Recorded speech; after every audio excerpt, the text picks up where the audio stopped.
Motel California के episode 5 की शुरुआत आइसक्रीम शॉप से होती है। नानवू वहां योनसू को मिलती है और वो कहता है कि वो किसी और के लिए आइसक्रीम ले रहा है। योनसू के साथ वो अंदर चल देती है, पर वो दोनों कांगी को नहीं देखते जो उनसे छुप रही होती है। 2010 का फ्लैशबैक दिखाता है कि कांगी अपसेट होती है जब पुलिस एक फाइट को मोटेल में तोड़ती है। तब योनसू उसे आइसक्रीम खाने का सजेशन देता है। दोनों आइसक्रीम शॉप जाते हैं और वादा करते हैं कि वो सिर्फ एक दूसरे के साथ ही आइसक्रीम खाएंगे, किसी और के साथ नहीं। आज के वक्त में कांगी शॉप छोड़कर एक फील्ड के पास बेंच पे बैठ जाती है। वो योनसू की बुराई कर रही होती है, तब वो वहां आ जाता है। योनसू से पूछता है कि वो क्यों रो रही है और वो सिर्फ इतना कहती है कि वो बदल गया है और चल देती है। वो कहती है कि उसका पीछा मत करे, पर जब वो मुड़ती है तो योनसू छुप जाता है, जो कांगी को और एनॉय कर देता है क्योंकि वो असल में ये नहीं चाहती थी। जब वो अपने घर के पास होती है तो वो स्योक्युंग से मिलती है और दोनों साथ चलने लगते हैं। योनसू इस बार सच में उसका पीछा करना छोड़ देता है। जब वो मोटेल पहुंचता है तो मिस्टर क्वन, जो मोटेल का एक पुराना स्टाफ है, उसे एक आइसक्रीम का बैग देता है और कहता है कि वो कांगी को दे दे। कांगी और स्योक्युंग मोटेल पहुंचते हैं और वहां टाउन्स पीपल का एक क्राउड उनसे मिलने के लिए आता है। अब जबकि उनकी वापस आने की बात सबको पता है, स्योक्युंग इसे भीड़ से बचाकर अंदर ले जाता है, जहां उसके फादर ने उसके लिए एक सरप्राइज वेलकम पार्टी प्लान की होती है। चुनपिल कांगी से कहता है कि वो रूफ पे चले जाए। जब वो रूफ पर जाती है तो वहां उसके दोस्त गैंगस्टर्स मैचिंग टी शर्ट्स में होते हैं जो उसका स्वागत करते हैं।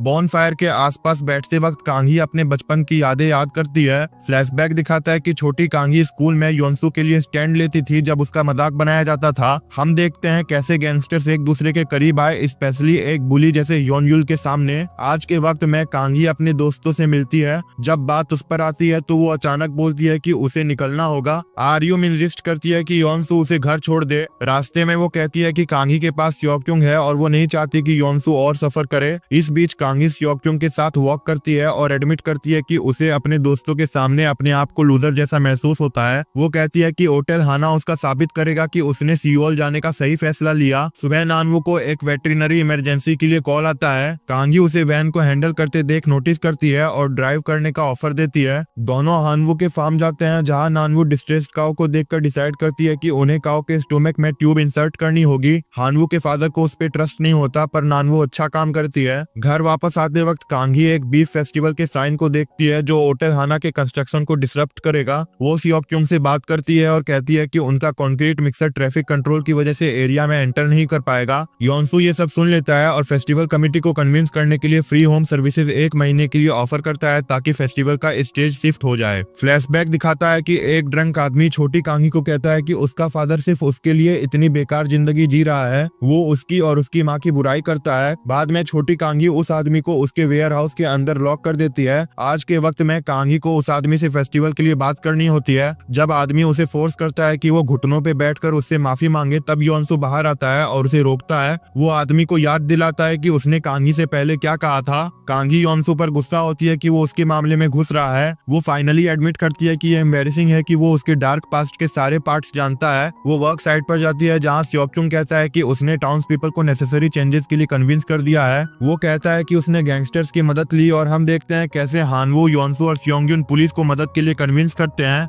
बाद में कांगी स्योक्युंग से कहती है कि वो अपने दोस्तों का शुक्रिया अदा करना चाहती है पर कर नहीं पा रही। फेस्टिवल के दौरान सब लोग योनसू और नानवू के पेयरिंग की तारीफ करते हैं। जब योनसू की माँ अज्यूम करती है कि कांगी और स्योक्युंग साथ हैं तो वो उसे करेक्ट नहीं करती। वो स्योक्युंग से कहती है कि वो उसे एक बार और यूज करने दे। वो कहता है कि इसके लिए एक कंडीशन है। दूसरी तरफ आर्युम सोच रही होती है कि कैसे स्योंगयुन से पूछे कि वो उसके साथ बीफ फेस्टिवल चले। वो उससे मिलती है और स्योंगयुन पहले ही उससे पूछ लेता है कि क्या वो उसके साथ फेस्टिवल चलेगी। कुछ देर बाद योनसू कांगी से बात करना चाहता है। वो नानवू और अपने बारे में कुछ कहने ही वाला होता है जब कांगी उसे इंटरप्ट कर देती है। कांगी कहती है कि जो टाउन्स पीपल उन्हें पहले बुरा कहते थे अब वही उन्हें कांग्रेचुलेट कर रहे हैं। उनकी बात नानवू इंटरप्ट करती है, जो कांगी को पिछले दिन के लिए थैंक करती है कि उसने उसके लिए ड्राइव किया। फ्लैशबैक में दिखाया जाता है कि योनसू और नानवू उनके डेटिंग के रूमर्स डिस्कस करते हैं। नानवू सजेस्ट करती है कि वो फेक डेटिंग करे क्योंकि इससे लोग उसे शादी और डेट्स के बारे में तंग करना बंद कर देंगे। योनसू कहता है कि वो किसी और को पसंद करता है और नानवू कहती है कि वो तब तक प्रिटेंड करेंगे जब तक वो उस लड़की का वेट कर रहा है।